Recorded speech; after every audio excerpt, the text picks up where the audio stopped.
everybody, welcome back to another week of PE at home. I hope you've enjoyed joining in with some of the activities we've shared previously. Now, as we know, our brains are like big sponges in our heads. They absorb new information all the time, every single day, which is why it's important to make sure that we keep practicing those skills so that we can get better and make sure that they stay in our brain. In PE, there are lots and lots of different skills that we practice that our sponge of a brain absorbs as we grow older.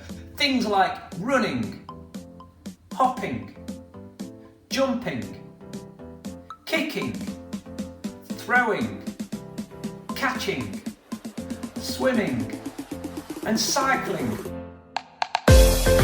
are all different things that help us become super movers when we grow older. And that is why we're here today, to do some simple activities to help us with our coordination skills and continue our journey to becoming super movers. Now, the activity we're going to be doing today is called bottle flip ring throw, and it's going to work on your coordination skills with bottle flipping and also your coordination skills with throwing the ring.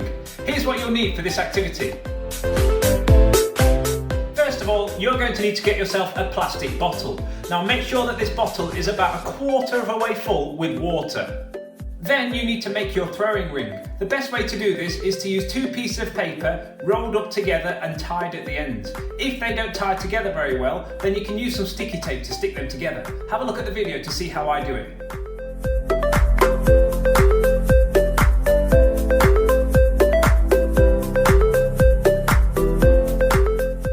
Once you've made your throwing ring, go and get 3 more pieces of paper and place them on the floor. These are going to be your target areas for the bottle flip part of the challenge. Then you're going to need to mark yourself a throwing line. For this, I'm going to use a tea towel. Take your tea towel and place it just before the 3 pieces of paper. Then place the bottle on the first piece of paper and hold the ring in your hand.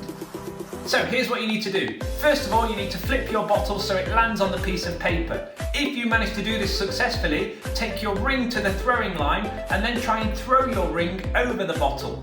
If it goes over the bottle, you score 1 point. Then you pick your bottle up, put it on the next piece of paper and try and flip it again to land on that piece of paper.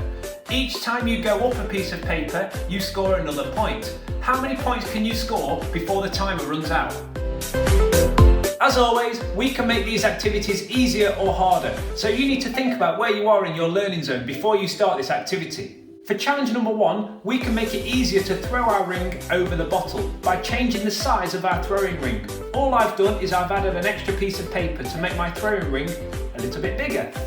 Challenge 2 uses your normal size ring and flipping your bottle on the piece of paper, just like you saw in the demonstration earlier.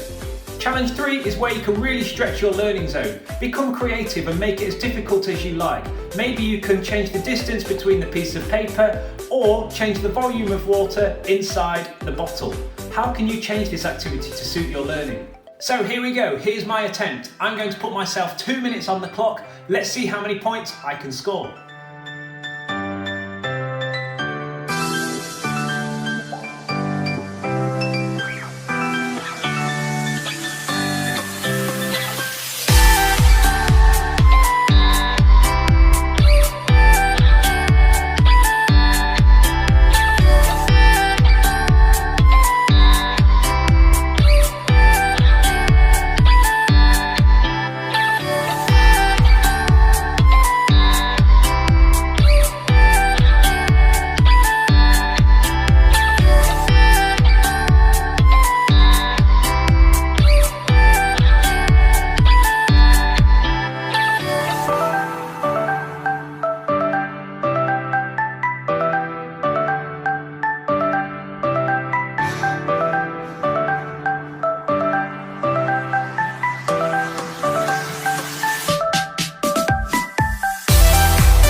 To the point, what happened back there? I want some answers.